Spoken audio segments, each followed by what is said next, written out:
Hello everyone, मेरे YouTube channel UPSC notes by Shikha में आपका स्वागत है। दोस्तों, आज हम ब्रिटिश भारत में न्याय प्रशासन के विकास के विषय में बात करेंगे। उत्तरवर्ती मुगल काल में शासन के ह्रास से न्याय व्यवस्था भी बुरी तरह प्रभावित हुई थी। बंगाल में द्वैत शासन के समय न्याय व्यवस्था की स्थिति अत्यंत शोचनीय हो गई थी। 1772 से पहले की कंपनी सरकार ने न तो न्याय व्यवस्था की तरफ ध्यान दिया और न ही उसे सुधारने का कोई प्रयत्न किया। इसी वर्ष यानी 1772 में वॉरेन हेस्टिंग्स द्वारा द्वैत शासन की समाप्ति के बाद न्याय प्रशासन को संगठित रूप देने की दिशा में कदम उठाए गए। सबसे पहले बात करते हैं वॉरेन हेस्टिंग्स के कार्यकाल में उसने न्याय व्यवस्था में क्या परिवर्तन लाए। न्याय व्यवस्था का पुनर्गठन करते समय वॉरेन हेस्टिंग्स ये भली भांति जानता था कि पश्चिम की न्याय व्यवस्था को बंगाल में एकदम से लागू नहीं किया जा सकता, अतः उसने मुगलकालीन न्याय व्यवस्था को ही नए सिरे से गठित करने का प्रयास किया। इस व्यवस्था में दीवानी न्याय में ₹10 तक के मामले के मुखिया द्वारा सुने जा सकते थे। ₹500 तक के मामलों का निर्णय कलेक्टर की अध्यक्षता वाली जिला दीवानी अदालत कर सकती थी। जिला दीवानी अदालत के निर्णयों के विरुद्ध अपील के लिए कलकत्ता में सदर दीवानी अदालत की स्थापना की गई, जिसका अध्यक्ष बंगाल का गवर्नर होता था। फौजदारी न्याय व्यवस्था में फौजदारी मामलों की सुनवाई के लिए प्रत्येक जिले में फौजदारी अदालत की व्यवस्था की गई, जिसका अध्यक्ष काजी होता था, जो 2 मुफ्तियों की सहायता से न्याय करता था। जिला न्यायालय के निर्णयों के विरुद्ध अपील मुर्शिदाबाद में स्थित सदर निजामत अदालत में की जा सकती थी, जिसका अध्यक्ष नायब नाजिम होता था। तो वॉरेन हेस्टिंग्स के काल में अदालती कार्यवाही का लिखित रिकॉर्ड रखने की परंपरा की शुरुआत वॉरेन हेस्टिंग्स द्वारा की गई। हिंदू एवं मुसलमानों की सर्वमान्य व प्रचलित कानूनों को बांग्ला एवं फारसी में संहिताबद्ध कराया गया। फौजदारी मामलों की सुनवाई केवल मुस्लिम कानूनों के आधार पर ही होनी थी। वॉरेन हेस्टिंग्स के कार्यकाल में ही रेगुलेटिंग एक्ट 1773 में आया। इसके द्वारा कलकत्ता में एक सुप्रीम कोर्ट की स्थापना हुई, जिससे बंगाल में न्याय की दोहरी व्यवस्था लागू हुई। परिणाम स्वरूप सुप्रीम कोर्ट और सदर अदालतों के बीच क्षेत्राधिकार को लेकर टकराव होने लगा। अब बात करते हैं लॉर्ड कॉर्नवालिस के कार्यकाल में न्याय व्यवस्था के विषय में। लॉर्ड कॉर्नवालिस ने वॉरेन हेस्टिंग्स के कार्य को आगे बढ़ाते हुए दीवानी न्याय के ढांचे का पुनर्गठन किया।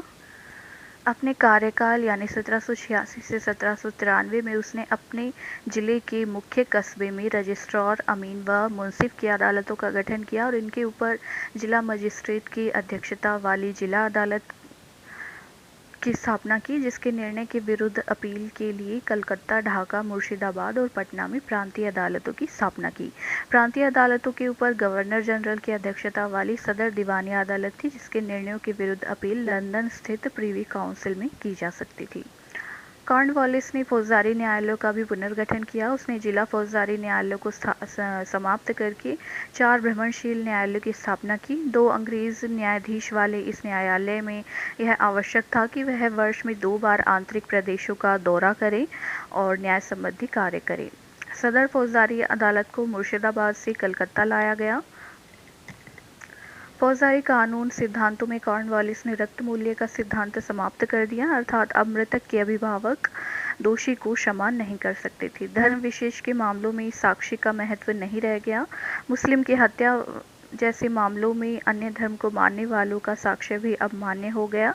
हत्या के मामले में प्रयुक्त अस्त्र शस्त्र की बजाय हत्यारे के उद्देश्य को ध्यान में रखकर नियम बनाया गया। क्रूरता के प्रतीक अंग भंग के दंड पर प्रतिबंध लगाया गया। कानून को संहिताबद्ध व वादी से अदालत द्वारा फीस लिए जाने का नियम भी लागू कॉर्नवालिस ने किया।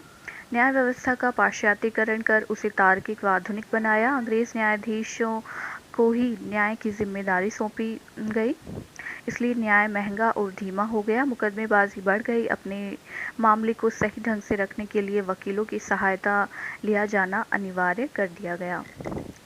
अब बात करते हैं लॉर्ड वेलेस्ली की न्याय व्यवस्था के विषय में। समय का अभाव होने के कारण गवर्नर जनरल और उसकी परिषद सदर अदालतों के अध्यक्ष के रूप में अपना काम सही ढंग से नहीं कर पा रहे थे, इसलिए उन्हें कार्य से मुक्त कर दिया गया तथा सदर दीवानी व सदर निजामत अदालत के लिए 3 अवैतनिक न्यायाधीश नियुक्त किए गए। निचले स्तर पर अदालतों के बढ़ते कार्यभार को कम करने के लिए 50 से 100 रुपये तक के मामले की सुनवाई हेतु सदर अमीन की अदालत गठित की गई और इसमें भारतीय न्यायाधीशों की नियुक्ति की गई, क्योंकि अंग्रेज न्यायाधीश काफ़ी महंगे पड़ते थे। कलेक्टर को दंडनायक के रूप में काम करने का अधिकार दिया गया व मद्रास तथा बम्बई में ग्राम सभाओं को भी न्याय का सीमित अधिकार मिल गया। अब बात करते हैं लॉर्ड विलियम बेंटिक के कार्यकाल में हुई न्याय प्रशासन में बदलाव के विषय में। लॉर्ड वेलेस्ली व हेस्टिंग्स के कार्यकाल में हुए परिवर्तन के बावजूद विलियम बेंटिक के शासनकाल तक न्याय प्रशासन का मूलाधार कॉर्नवालिस द्वारा स्थापित व्यवस्था ही रही।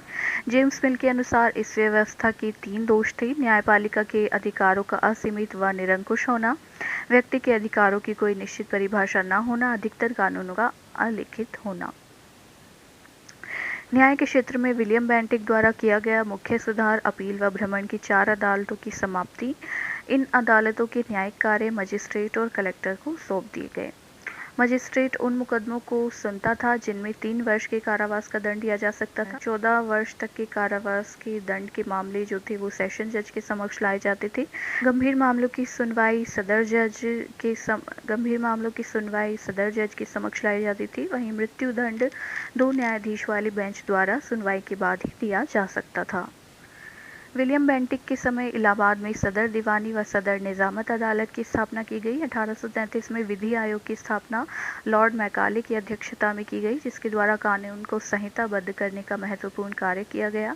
मैकाले ने दंड संहिता में सुधार किया और उसे अधिक सरल व उपयोगी बनाया। छोटी अदालतों में स्थानीय भाषा का उपयोग करने की अनुमति मिल गई, जबकि बड़ी अदालतों का कामकाज अब भी अंग्रेजी भाषा में ही किया जाता था। चार्टर एक्ट 1853 द्वारा दूसरे विधि आयोग का गठन किया गया, जिसकी सिफारिशों के आधार पर 1859 से 61 की मध्य भारतीय दंड संहिता 1860, सिविल प्रक्रिया विधि व दंड क्रिया विधि आदि संहिताओं को पारित किया गया, जो आज भी प्रचलन में है। तो दोस्तों, अगर आपको हमारी वीडियो पसंद आई तो हमारे चैनल को सब्सक्राइब करें और बेल आइकन का बटन दबाएं। Thank you.